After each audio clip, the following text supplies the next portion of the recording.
conhecer o processo, né, da rede de urgências já era algo que eu gostaria de ter feito. Porque diante da rotatividade que existe no nosso sistema público, né, eu sou uma profissional recém-chegada. Então, eu precisava desse momento para conhecer o papel de cada setor do sistema e como que funciona o fluxo da rede. Então, assim, acredito que não só para mim, mas como para outros profissionais que passaram por esse processo, são novos, né, no sistema. Então, para eles, eu acredito que também tenha sido importante não só o conhecimento de como cada setor funciona, mas o fluxo que ele ocorre e como a gente pode melhorar esse fluxo. Alguns colegas levantaram os questionamentos das dificuldades que tem em cada setor que eles trabalham, né? E isso foi importante para a gente conhecer não só as dificuldades que eles passam, mas como a gente, como rede, né, pode colaborar para que essa situação passe por uma melhora. Então, a melhoria do setor, de um setor específico da saúde, não vai ser a base somente do que eles podem realizar, mas de como toda a rede pode colaborar para isso, né? Então, assim, nesse processo que a gente passou por aqui, um processo primeiro de conhecimento do sistema, discussão do processo de trabalho, discussão de como ele está sendo realizado e como ele poderia estar sendo realizado, as melhorias que a gente pode realizar. Então, conhecer mais sobre o trabalho do outro nos fez entender, nos fez melhorar uma questão de empatia para que a gente pudesse trabalhar não só em prol de melhorar o trabalho do outro, mas tudo em prol do usuário, que é o nosso foco, é o foco do nosso trabalho. Na universidade, nós tivemos um pouco de políticas públicas, políticas de saúde, né? E a gente pôde entender como funcionam essas políticas.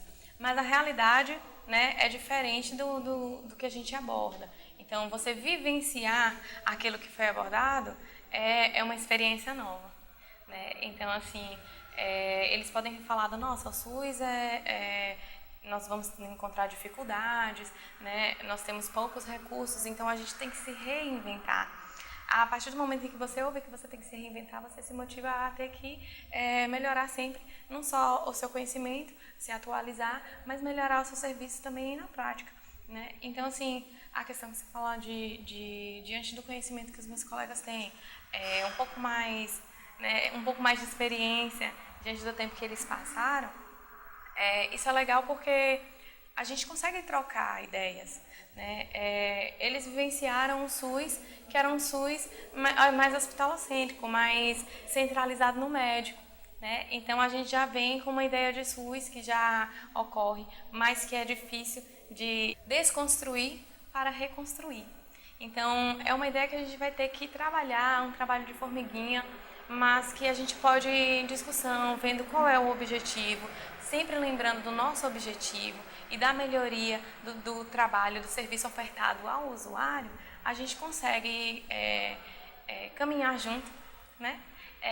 Explicando que essa mudança que o SUS teve, de ser uma mudança de deixar de trabalhar a doença, né, deixar de focar a doença e focar o nosso trabalho no paciente como um todo, não só mais encaminhamentos para um fisioterapeuta, ou encaminhamentos para um nutricionista, porque está com problemas de alimentação, mas sim de uma discussão, né, do que esse paciente ocorre. Esse paciente ele tem um processo de ansiedade, esse paciente está passando por alguma situação que precisa de uma assistência social, que precisa de uma psicoterapia, a questão da boquinha nervosa, né? Então não adianta a gente somente encaminhar esse paciente para um profissional devido sem olhar esse paciente como um todo.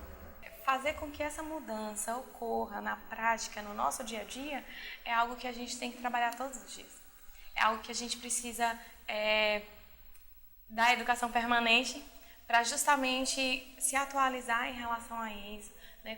Quais são as estratégias que a gente pode utilizar para que esse modelo possa se estabelecer de uma forma plena, né, no nosso sistema. Então, o papel da educação permanente, ela é excelente diante do que a gente precisa para o nosso dia a dia. No SUS, a gente tem que se reinventar todos os dias, porque todos os dias a gente encontra problemas diferentes, né? A gente tem que trabalhar não só focado naquilo que a gente é especialista, A gente tem que ver a saúde como um todo. Então, a educação permanente, conhecer um pouco mais, não só o trabalho do outro, mas o que o paciente precisa, o que a população precisa, a etnografia, conhecer o espaço, conhecer a população que eu estou trabalhando, para que eu possa saber qual tipo de educação em saúde que essa população precisa. Então, a questão da educação permanente, nos auxiliando nisso, é uma forma excelente.